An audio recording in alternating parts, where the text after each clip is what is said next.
This was supposed to be the happiest day of his life. Ryan Gosling woke up before dawn. Although the bed in his hotel room was soft and the silence almost meditative, sleep had eluded him long before the first sound of his alarm clock.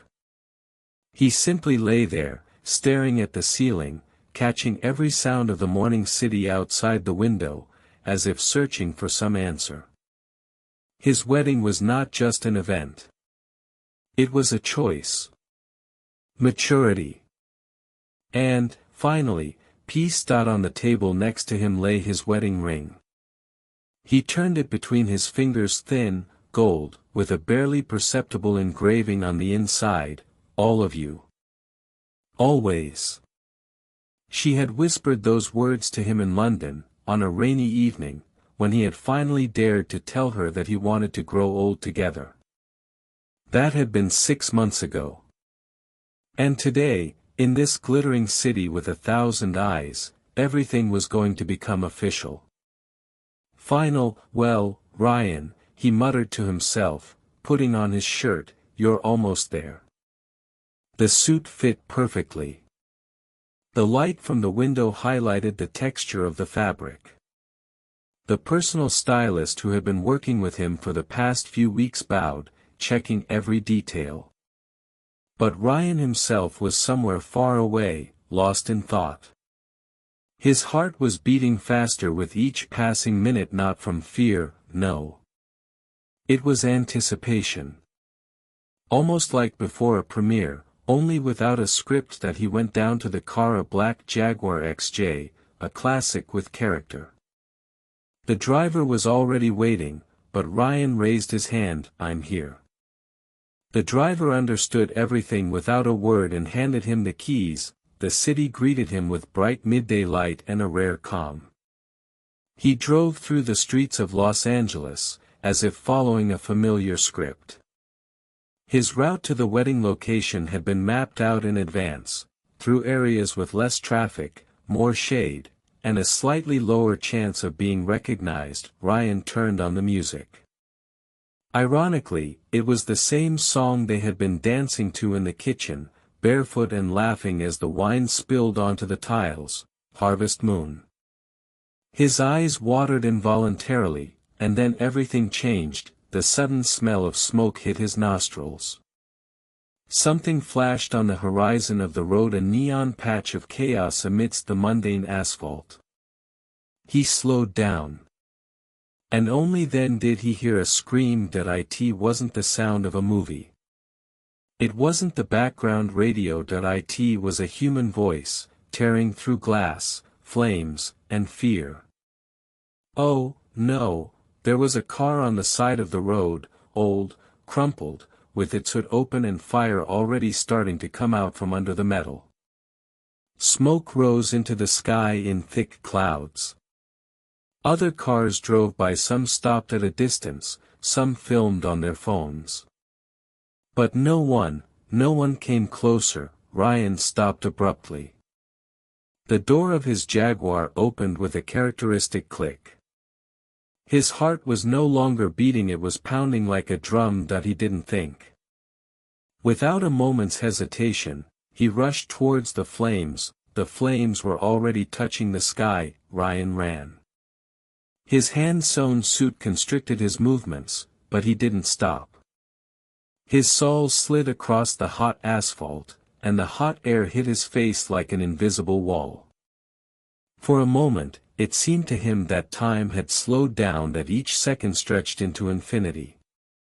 He could hear his own breathing, ragged, mixed with the roar of the fire. "Is anyone there?" he shouted, running closer. "Can you hear me?" The answer was faint. But it was there. Ryan slid into the car from the passenger side. The door wouldn't open. The hot metal burned his fingers, but he didn't let go of the handle until it gave way. And only then did he see him, a man, conscious but frozen with fear. His eyes were wide open, filled with tears and terror, his face covered in soot and sweat. "Take me, please." Ryan didn't answer with words. He leaned over, reached out, and put his arms around the stranger's shoulders. The body was heavy, the seatbelt still fastened. Everything was breathing hell. The rubber parts in the cabin were already starting to melt, and he knew he had only a few moments left. "Hold on to me," he whispered. The belt wouldn't unfasten. Ryan felt in his pocket the keys to the Jaguar. Not that one. A rose-colored note from his fiancée, "Don't be late, my hero." And only then a pocket knife. They'd given it to him on the set of an action movie. Irony. He opened it with shaking hands and cut the belt in one motion, his fingers already red from the hot plastic that he grabbed the man again. He pulled him out, inch by inch, sliding across the seat that was already starting to crackle from the heat. The extraneous sounds disappeared. There was only his heart. And the smoke that he stepped back, dragging the victim with him, and made a final dash. They both fell to the ground, in dust and broken glass, a few meters from the car, at the moment when the hood exploded in a short flash, chest pain. Cough. Burned palms, but he didn't think about himself. He leaned towards the man. "Can you hear me? Breathe. Breathe." The man coughed, groaning, and opened his eyes again. The unknown man looked at Ryan as if he were a ghost. You Ryan Gosling." "Not now," he answered simply. "Right now I'm just the one who's nearby." Passers-by were already stopping on the sidewalk. Some with phones, some with water, some running toward them. Some yelling that they'd called the fire department and an ambulance. But Ryan didn't even look in their direction. He sat, holding the stranger by the shoulder until he could catch his breath. His own hands were shaking. From shock, from pain, from the overwhelming emotions that had surged up immediately after everything was over. Something inside him changed in that moment. He felt it. The suit was ruined, smoked, stained, with a torn sleeve. There was redness and traces of scorched metal on the skin. But what burned most was in his heart, and just as the ambulance was approaching and people were staring at him, Ryan turned his head to his car. The wedding was waiting. She was waiting, and he knew he would drive on. Without a word. Without comment. As always, but now everything was a little different. That he drove in silence. Driving was like meditation. The streets of Los Angeles opened up before the Jaguar, but Ryan himself was somewhere outside of that reality. His fingers, wrapped in napkins, left traces of ash on the steering wheel. The ringing in his ears had not yet subsided, from the explosion, from the screams, from the adrenaline that had not yet let go. In the back seat, the remains of a torn jacket lining. A piece of fabric that had charred on his right shoulder. He hadn't even taken off his jacket, not because it didn't hurt, but because he didn't want to see how serious it was. He didn't feel like himself. He looked in the rearview mirror. Eyes. His own eyes. They weren't the same as they had been this morning. Instead of the confident, slightly excited man heading for the altar, he now saw someone else. The eyes of a witness. The eyes of someone who had seen the faces of fear others and his own at arm's length. The phone rang incessantly. The bride. The manager. The parents. The loved ones. The messages poured in one after another, like raindrops breaking through the roof. Where are you? They're looking for you. Everything's ready. People are already gathered. But he didn't answer. Not yet. There was only one sound in his head, not music, not a siren, not a voice, but the crackle of fire, that moment when the door opened, when life and death were on the line. And that look from the stranger when he whispered, "Are you?" Ryan Gosling. Not now. For some reason, those two words stuck in his chest. Like something more than a simple answer. Like a truth that had just burst to the surface after years of silence that he parked a few blocks from the ceremony site. He didn't want to drive right up to the courtyard. There would already be photographers, guests, and the press. He knew that from the moment he stepped foot in there, he would be him again. An actor. An idol. The perfect groom, but was he still him? Getting out of the car, he stopped at the car mirror. He looked at himself. His face was covered in soot, his hair was a little messy, his hands were scratched, his fingers were burned. His jacket was ruined, his shirt looked like it had been worn out after the war, and that's when he did something strange. He sat down right on the curb. On the cold stone, in his designer shoes, under the hot sun, in the middle of a city full of people who didn't pay attention to yet another tired man on the sidewalk, that he sat, breathing in the air, and for the first time in a long time, he tasted it. Around him was a commotion, cars, passers-by. Someone passed by, stopped for a moment, looked up in surprise, as if recognizing him. But Ryan didn't look back. He just sat. And listened to himself, and only when the sun had dipped a little lower, when the noise of the city became the background, and inside there was silence, did he take out his phone. And for the first time he answered a message, not to his fiancée. Not to his friends. But to a stranger, the nurse from the ambulance, who had left him her number to tell him how his husband was doing. Ryan wrote only one thing: will he live? A few minutes later the answer came: yes. Thanks to you. He didn't smile. He just sighed. Deeply. And for the first time calmly, and then he got up, wiped his hands, looked at the wedding hall building and left. He didn't run. He didn't hurry. He just walked. The wedding venue, an old villa on a hill overlooking the city, was usually filled with music, toasts, and laughter. But today, an uneasy silence hung over it. Everyone had been waiting for him, for over an hour. There was excitement among the guests. The parents were nervously wringing their hands. The bride's friend silently held her bouquet in her hands, pressing it to her chest. And she, the bride herself, was standing by the window on the second floor, looking down, as if expecting to see a familiar silhouette among every car that stopped. Her eyes were not angry. They were questioning. There was something much deeper in them than resentment, hope mixed with fear. Not because he was late. But because she sensed something else had happened. And then a black Jaguar, dusty, with scratches on the hood, stopped at the lower gate. Ryan got out of it slowly. His figure seemed to be covered with the dust of another world.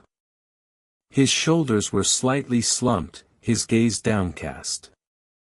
His jacket was ruined, his left hand wrapped in a napkin, his cheeks were covered with traces of soot. He was not accompanied by guards or friends.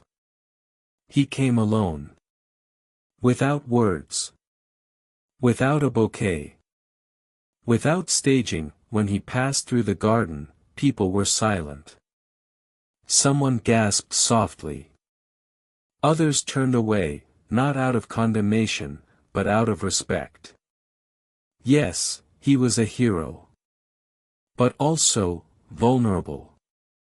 And no one had the right to break his silence. Her eyes recognized him even before he stepped over the last stone.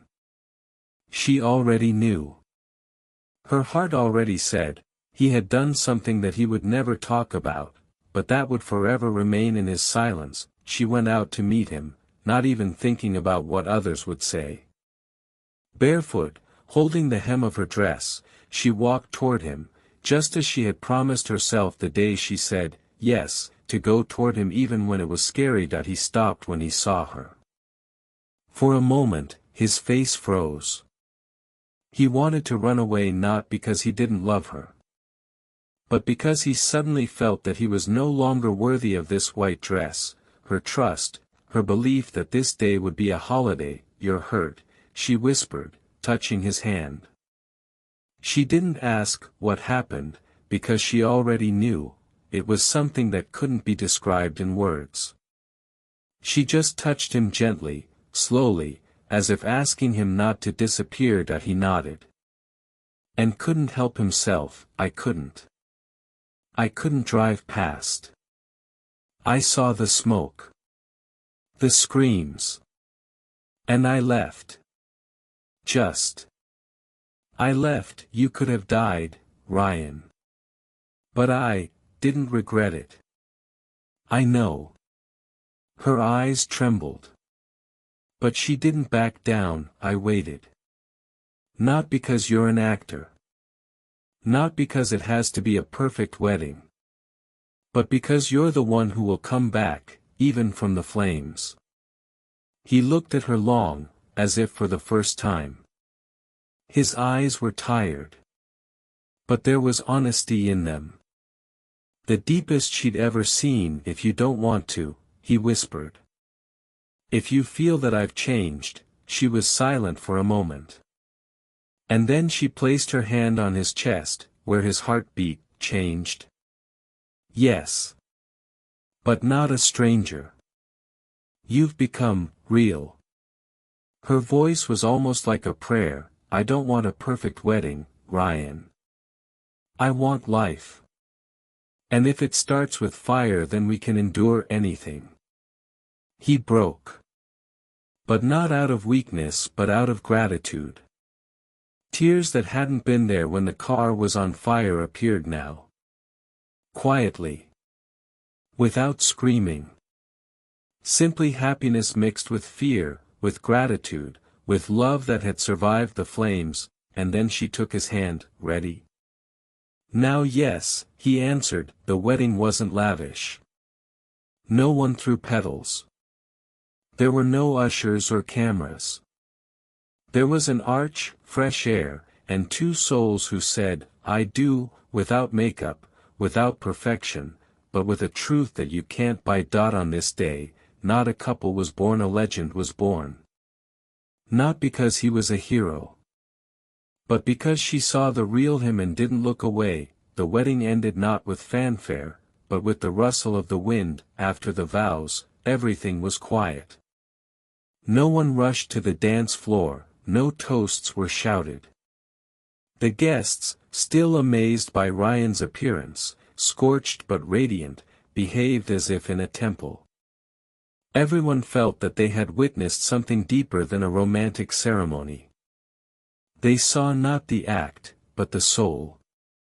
And they were afraid to even breathe, so as not to disturb this fragile, real atmosphere. And then, it began. The day after the wedding, journalists found the video. First, a short excerpt, shot on a phone.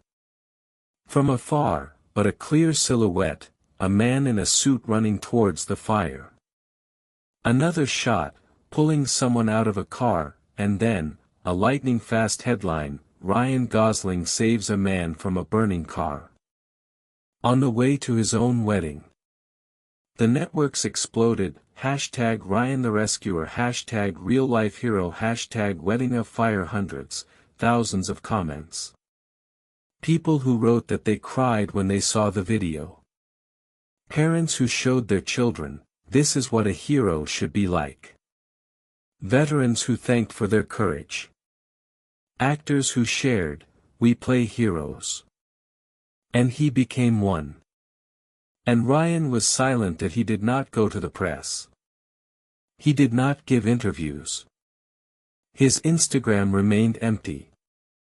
The only new post was a photo of wedding rings placed on a wooden surface. No caption.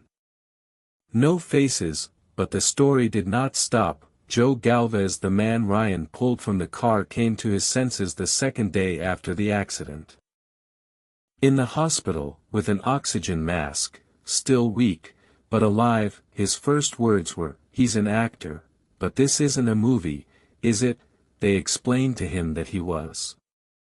And that yes, thanks to that actor, he can now see his daughters again, and then Joe cried, later, when he was able to speak in front of the camera. His speech was not a spectacle.